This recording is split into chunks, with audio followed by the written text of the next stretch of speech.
Ça va trop vite et vous ne comprenez pas tout? C'est normal, on vous explique. Aujourd'hui, on vous parle des États généraux de l'alimentation. C'est une consultation qui a réuni l'ensemble des acteurs car chacun doit prendre ses responsabilités.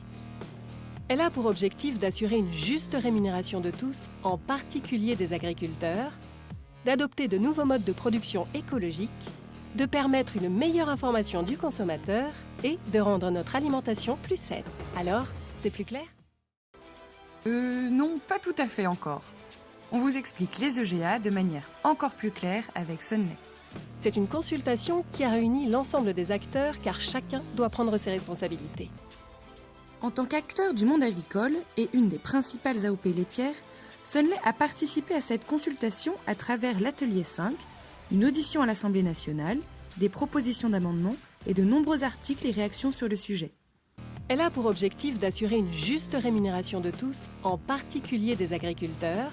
Le ministère de l'Agriculture parle de permettre aux agriculteurs d'avoir un revenu digne en répartissant mieux la valeur. Nous vous l'expliquons en 3 points. D'abord, par un dispositif de construction du prix à partir des coûts de production et des prix de marché. Quelques décisions concrètes.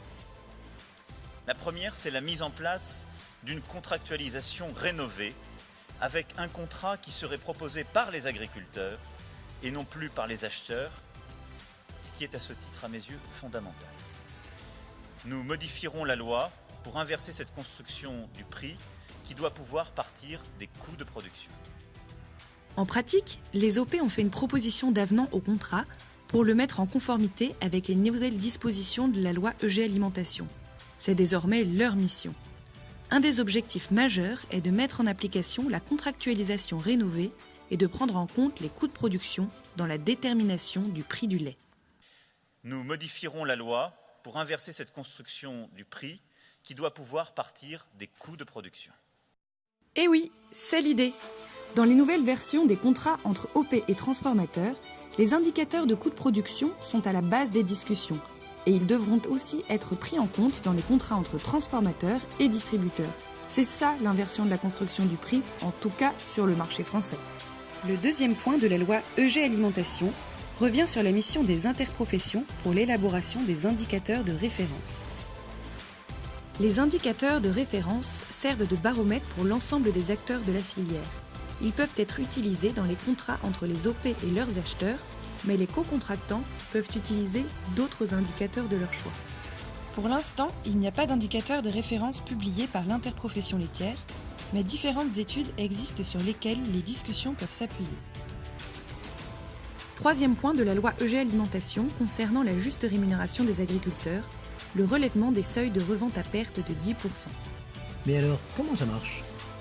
Le gouvernement cherche à rééquilibrer les marges des distributeurs par la loi pour redonner du prix au travail des agriculteurs.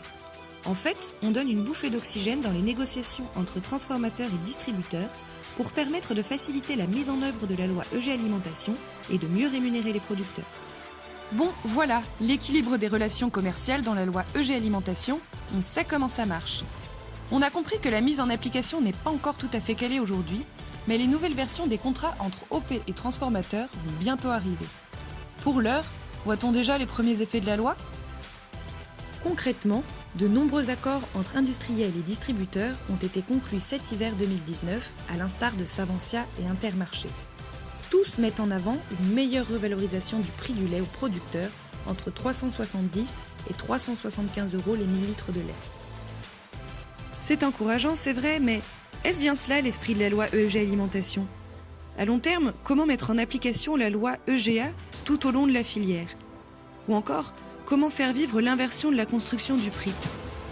Nous, les OP, c'est notre mission, et ça nous intéresse. Les producteurs sont prêts à relever le défi.